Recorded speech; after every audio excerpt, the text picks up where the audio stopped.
Olá pessoal, professor Álvaro Milen, agora com vocês para gravar mais uma videoaula desse terceiro módulo, né? É a segunda parte, né, do terceiro módulo, que vão ser, no total a gente vai ter 3 videoaulas, tá? Essa é a segunda, talvez a mais extensa.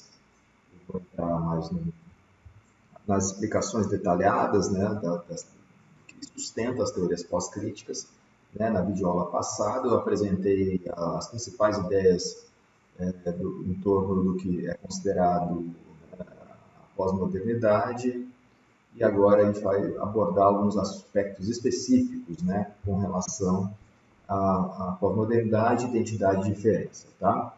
Então eu vou começar a videoaula com uma citação de um sociólogo jamaicano, o Stuart Hall, né, que ele define, né, esses tempos, né, que nós estamos vivendo, né, os tempos pós-modernos, a partir desse pressuposto. Né? Para ele, as velhas identidades, que por tanto tempo estabilizaram o mundo social, né, estão em declínio. Essas velhas identidades estão em declínio, fazendo surgir novas identidades e fragmentando o indivíduo moderno, né? Até aqui visto como um sujeito unificado. Então, essa ideia, eu sei que é uma ideia complexa, né? Não é fácil de entender essa citação, mas é a base, né, da compreensão do que a gente vai começar a discutir agora como uma identidade pós-moderna. Né? A identidade na modernidade era uma identidade sólida, fixa, bem, bem, bem definida, né? Principalmente a partir dos pressupostos de classe social. Né? As identidades eram muito perspectivadas, né? Muito compreendidas a partir das diferentes classes sociais. Então, essas identidades, né, do sujeito pós-moderno passam a serem unificadas, passam para serem identidades plurais, né? Eu vou explicar com exemplos, tá? E se constituem historicamente em função de diferentes contextos e situações, né? Vou trazer um exemplo para vocês aí, para vocês verem como são plurais essas novas identidades da pós-modernidade. E não raro, né, não raramente, elas se apresentam como identidades contraditórias. Vamos ao exemplo, tá? Então, o exemplo é o caso da indicação de um juiz para a Suprema Corte norte-americana, né?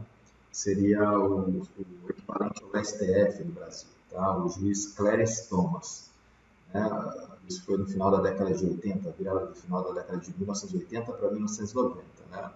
O Clarence Thomas tem visões políticas conservadoras, né? Ele é ligado ao Partido Republicano, né? Mais próximo, e é um homem negro.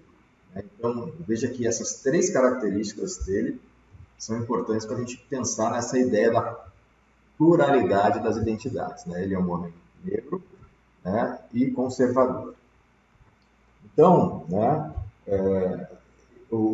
essa indicação, né, movimentou, né, assim, a opinião pública dos Estados Unidos naquele período. Né? Nessa movimentação, os eleitores brancos, né, tinha-se a ideia de que os eleitores brancos possivelmente apoiariam o Clarence Thomas porque ele era homem conservador, né, ele era conservador. Já os eleitores negros o apoiariam pelo fato dele ser negro, né, os representar. Até esse ponto havia 2 matrizes de referências identitárias em jogo, né? A inclinação política, né, se o Clarence era conservador ou liberal. Se a gente for transferir para o Brasil hoje, né, era a mesma coisa que pensar se ele fosse de esquerda ou de direita. Né? Nos Estados Unidos a coisa é colocada como conservador ou liberal, né? A partido republicano, né, ou do partido democrata. Né? Então, tinha essa definição, né? Se ele era democrata ou republicano, no caso ele era democrata, né? Conservador, e a etnicidade, né, desse juiz, né? Que aí colocava negros e brancos, né, como matrizes de referência, né, para possíveis apoios à candidatura dele. Né? Então, mas no meio do processo, né, eleição desse juiz, que ele precisava ser referenciado, né, referendado pelo Senado, né, aqui também juiz do STF também precisa passar por esse processo, surgiu uma denúncia acusando o Clarence Thomas de ter assediado sexualmente uma mulher negra, uma ex-funcionária dele. Né? Surgiu uma denúncia. Houve, possivelmente, né, assim, o acusaram desse assédio. A partir daí, veja como essas identidades, né, que a identidade era uma posição política, né, se ele era democrata ou republicano, ou uma posição étnica, né, pelo fato dele ser negro. A partir daí, as mulheres negras se dividiram entre sua identidade como negra, né, e sua identidade como mulher. Então, a identidade das mulheres negras tenderiam a apoiar, né, o Clarence Thomas por ele ser negro também, mas tenderiam a ser contra a indicação dele pelo fato dele ter sido acusado de assediar sexualmente uma outra mulher. Então, como mulher, elas eram contra, mas como mulheres negras, elas eram a favor. Já os homens negros se dividiam pelo seu sexismo e por suas inclinações políticas, né? Sexismos com relação ao sexo, né? Por serem homens,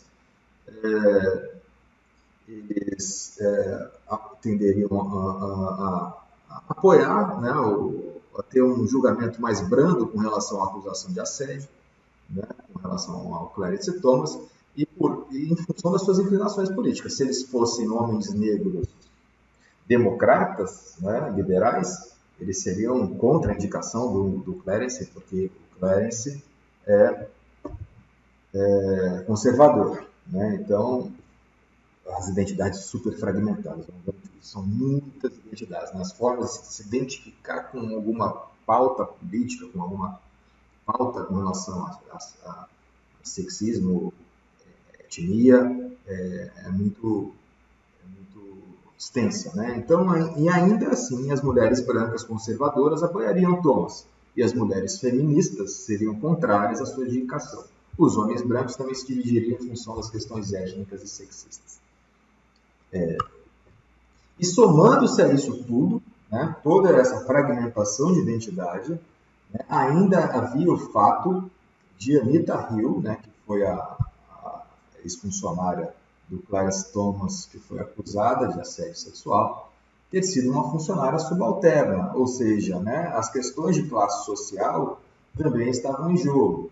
Né? Também havia uma questão de uma classe social mais alta, né, um juiz que estava sendo indicado para a Suprema Corte, para o cargo mais importante do país, então era uma pessoa, uma classe social elevada, né, e uma mulher, né, que representava uma classe trabalhadora mais regular, né, uma classe trabalhadora comum, sem os privilégios, uma classe da qual o Clarence Thomas faz parte. Então, assim, o que muda, né? Aliás, o que o caso desse juiz nos mostra, né? Vou pontuar aqui esse exemplo todo cheio de pormenores, né? O que ele nos mostra, né? Ele nos mostra que as identidades são contraditórias, né? Vocês viram? Se por um lado, vamos pegar o exemplo de uma mulher negra feminista, né? Por um lado, ela tem uma identidade com o juiz, pela questão dele ser negro. Por outro, ela se opõe, essa mesma mulher, ela se opõe a ele pela questão dele ser conservador, né, ser republicano. E essa mulher que eu estou dando exemplo aqui seria uma feminista liberal, né? Seria uma democrata. E ainda tem as questões de gênero, né? Ela ser mulher e ter surgido um evento de acusação de assédio sexual, ela teria uma contradição na sua própria identidade. Né? Por um lado, ela se colocaria no lugar deles, apoiaria esse juiz, por outros lados, ela se colocaria contra essa mesma mulher, essa mesma identidade toda fragmentada e contraditória. Então, essas identidades se cruzam e se deslocam mutuamente. Né? Elas são um emaranhado. E nenhuma identidade singular, né? Nem mesmo a classe social, que era a pedra que dava sustentação às identidades, né, antes da pós-modernidade, né? Nem mesmo a classe social pode se constituir como uma identidade que aglutine todas as diferentes identidades. Então, aquele antigo discurso de esquerda e direita, né, a partir da pós-modernidade, de todas essas complexidades, né, das identidades da pós-modernidade, não se sustentam mais como uma única identidade singular. Né? Não cabe mais assim, né, identificar uma pessoa unicamente se ela de esquerda ou de direita, ou se ela é da classe popular, ou se ela é, né, das classes economicamente mais privilegiadas.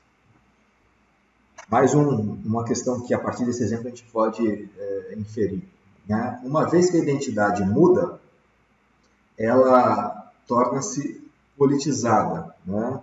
Ou seja, a identidade, como ela não é mais fixa, não é uma coisa mais sólida, imutável, né? Aquelas identidades esquerda, direita, classe alta, classe popular, como ela pode mudar, então ela fica politizada, ela fica suscetível, né, a pender para um lado ou para o outro. Então ela entra no jogo de poder, né? Então ela pode ser modificada, ela pode ir para um lado e ela pode transitar de um lado a outro. Então, por isso que a gente chama de que essa identidade está politizada. Né? E por último, né, a ampliação do espectro das identidades, né, que ultrapassa, sem suprimir, as questões de classe, né, ou seja, quando essas identidades se multiplicam, né, ou seja, se aumentam a complexidade, né, o número de formas de se identificar com determinadas pautas, né, essas identidades ultrapassam as questões de classe, não ficam mais somente ligadas às questões de classes, mas sem suprimir, né? Mas as questões de classe continuam presentes. Né? Então, essa ampliação do espectro das identidades é que distingue as teorias críticas das pós-críticas. Né? É justamente que nas teorias críticas, como a gente viu anteriormente, a grande questão, né, é a questão de classe, a questão de classe social. Nas teorias pós-críticas, as questões de classe permanecem importantes, mas há uma ampliação do espectro das identidades, há uma ampliação, né, dos vínculos identitários. Então, agora vamos para a segunda parte da videoaula. Eu sugiro que quem pretende dividir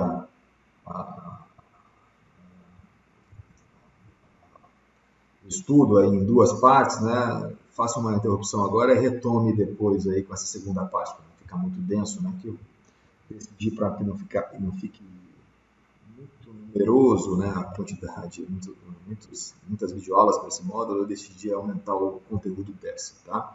Então agora a gente vai falar do multiculturalismo, né? Explicado a questão das identidades, que é uma questão complexa, que eu expliquei agora há pouco, né, como que essas identidades na pós-modernidade são fragmentadas, né, contraditórias. Agora, né, a partir desse espectro amplo, né, numeroso, de novas identidades, da politização dessas identidades, a gente vai falar de um movimento político, né, como de fato se opera essa politização das identidades na pós-modernidade. Então, o multiculturalismo é um movimento de reivindicação de grupos culturais dominados, conhecidos como minorias. Eu vou explicando por partes aí para tentar simplificar isso, tá? Então, assim, grupos culturais dominados, conhecidos como minorias, né? Então, primeiro, né, quando eu estou me referenciando a grupos minoritários, a minorias, né, a gente tem que entender primeiro isso. Não é uma questão numérica, tá? Um grupo minoritário não significa necessariamente que ele é um grupo pequeno, numericamente falando, né? Que são poucos indivíduos pertencentes a esse grupo. Né? Pode ser que um grupo, uma minoria, uma chamada minoria, possa ser a maior parte da população. Né? Nas identidades modernas, antes da pós-modernidade, quem tem menos cota de poder, se a gente pensar a sociedade pensada a partir das classes sociais, quem tem menos cota de poder, né, que é a classe popular, é muito mais numerosa, né, tem muito mais população, vamos pegar no caso do Brasil, né, tem muito mais brasileiros pobres, né, da classe popular, que necessitam da sua força de trabalho para poder sobreviver, do que dos brasileiros que pertencem às classes economicamente privilegiadas, ou como se chamava no marxismo, a burguesia, né? ou aqueles brasileiros que são capitalistas, né? Que são empresários, empreendedores, né? Que contratam outras pessoas para gerar renda para si. Então, as minorias no multiculturalismo, né, na pós-modernidade, as minorias são aqueles grupos representativos, né, que eu dei os exemplos a partir do Clarence Thomas, que têm menos cotas de poder na sociedade. Né? Não é menos população, mas é menos cota de poder. Tá? Então, aí são minorias, exemplos, as mulheres, né, a população LGBT, todas as populações etnicamente não brancas, né, na sociedade ocidental, com relação a imigrantes, né, determinadas populações de imigrantes. A gente pode pensar também em minoria a partir de aspectos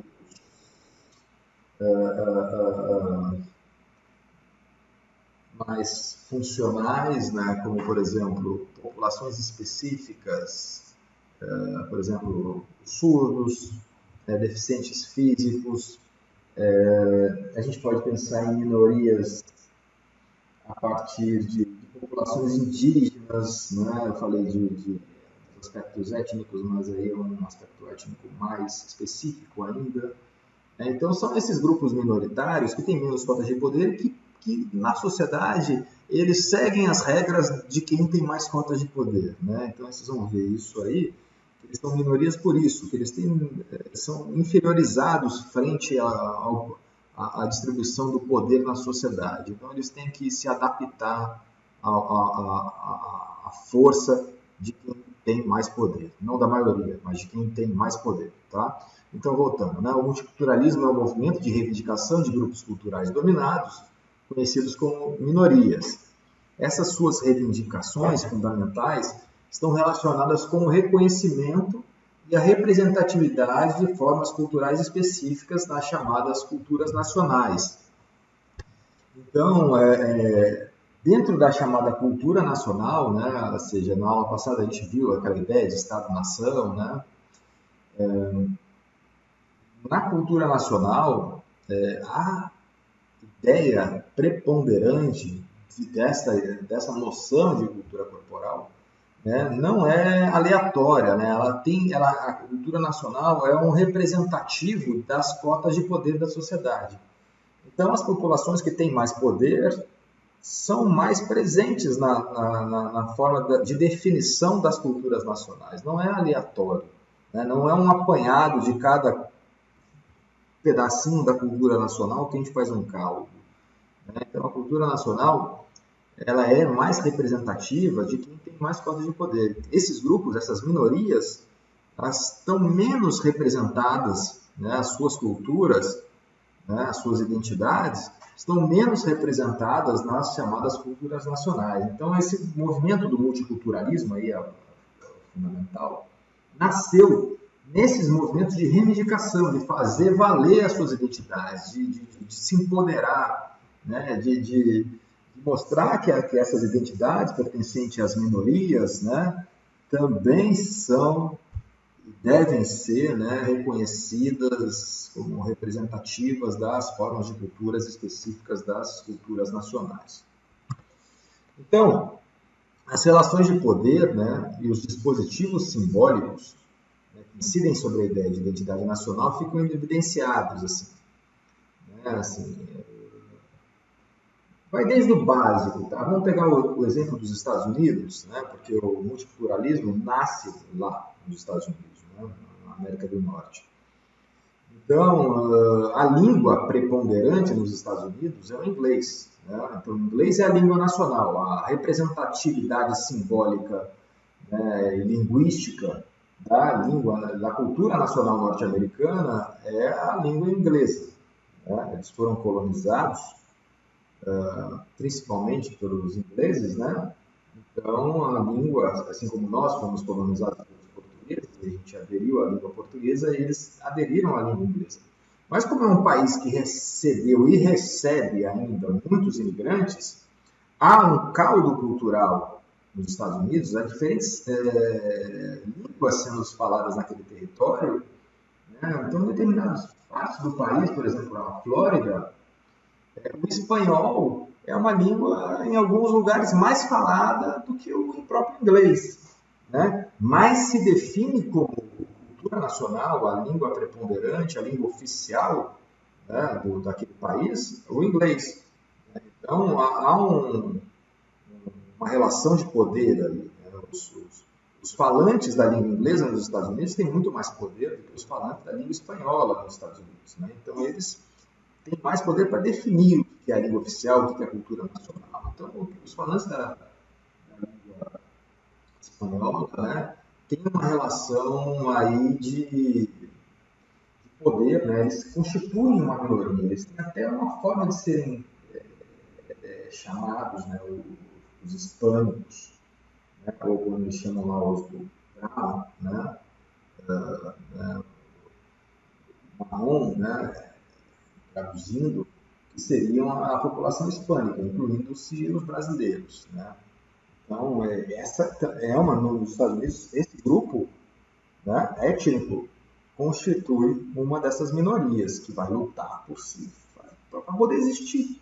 Então, o espanhol passa a ser reivindicado também como uma, uma, uma língua que faça parte, em alguma medida, da cultura nacional norte-americana, né, dentro desse contexto de reivindicação desses grupos culturais dominados, conhecidos como minorias. Então,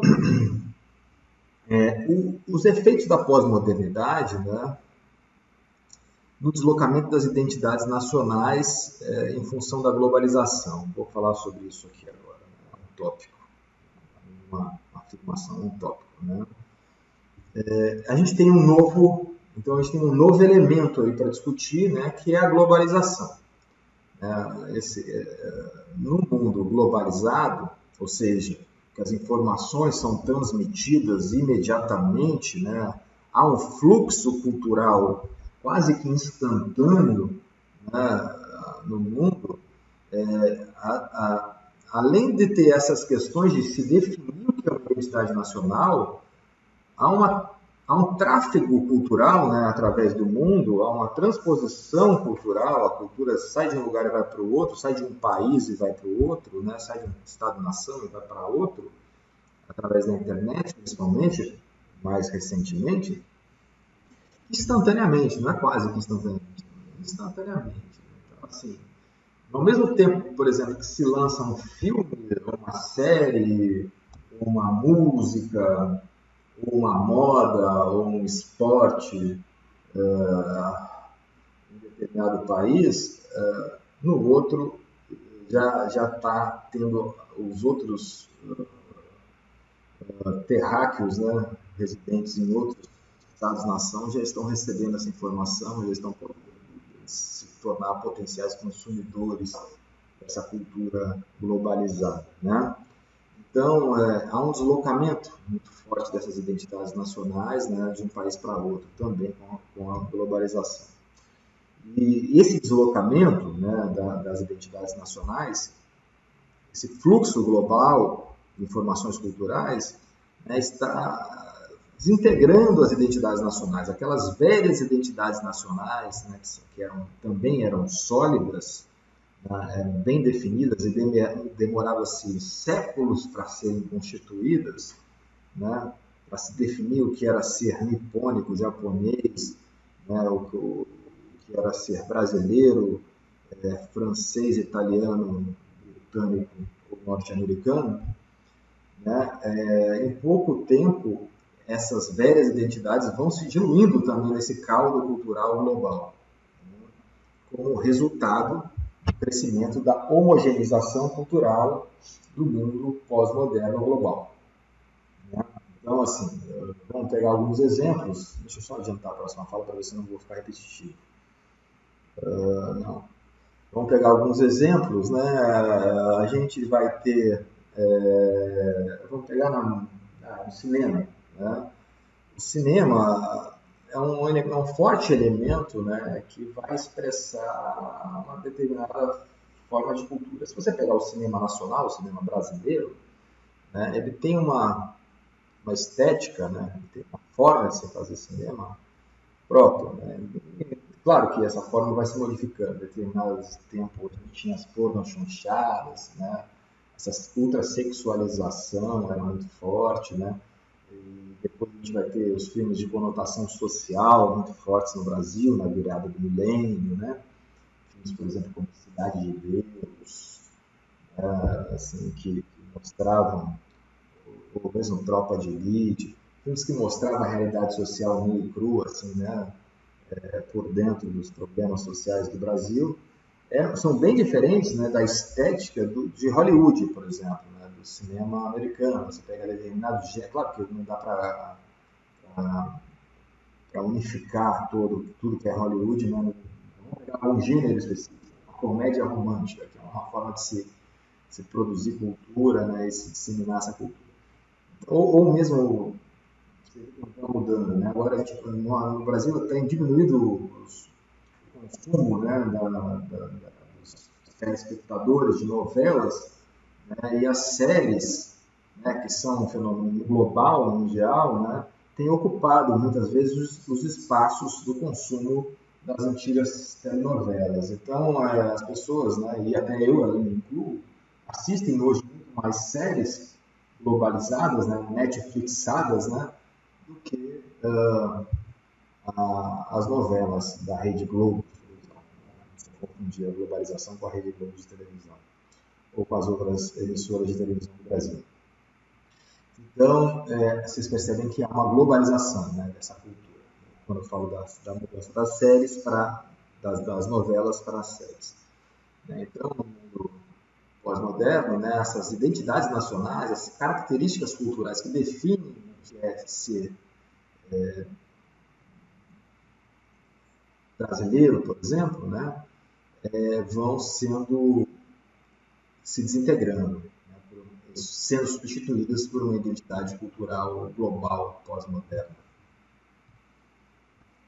E essas identidades nacionais e outras identidades mais locais ainda, né, ou particularistas, estão sendo reforçadas pela resistência à globalização. Na mesma medida que elas são desintegradas, que há uma globalização que varre toda a cultura nacional, há focos de resistência, né? Há focos de resistência para que a gente não se extingua a própria cultura, que a gente não se auto-extingua em função da invasão cultural global, né, que vem principalmente dos países mais ricos para os países mais pobres, como o Brasil. Então, a gente recebe muita cultura global, né, e essa recepção vai dizimando a nossa cultura local, mas nesse processo de dizimação da cultura local, há focos de resistência. Então, entre esses focos de resistência, vai surgir o próprio multiculturalismo. Né? O multiculturalismo também vai ser um foco de resistência cultural. Bom, vamos seguindo, né? Está bem longa a videoaula, mas vamos lá. Então, há um paradoxo também, outra coisa que eu vou explicar para vocês, da concomitância, né, entre o processo de homogeneização cultural, né, essa globalização da cultura, que vem dos países ricos para os países pobres, e a afirmação das diferenças. Então, né, isso que eu falei, ao mesmo tempo em que a gente tem essa invasão cultural, né, esse processo de aculturação, que é a substituição da nossa cultura por uma cultura que vem de fora, que a gente engole, né, essa cultura, a gente tem resistências, né? Ao mesmo tempo que há essa tentativa, né, no mundo pós-moderno de dizimar tudo que seja local, substituir tudo isso por uma força cultural global, a gente vem resistindo. Há muito tempo a gente vem tentando resistir, né? E vem resistindo. Eu estou olhando aqui agora no meu escritório, aqui tem uns quadros, né, de um artista plástico, o Clécio Penedo, que ele desenhou muito sobre isso. Eu vou até buscar um quadro ali para mostrar para vocês o que eu estou pensando agora.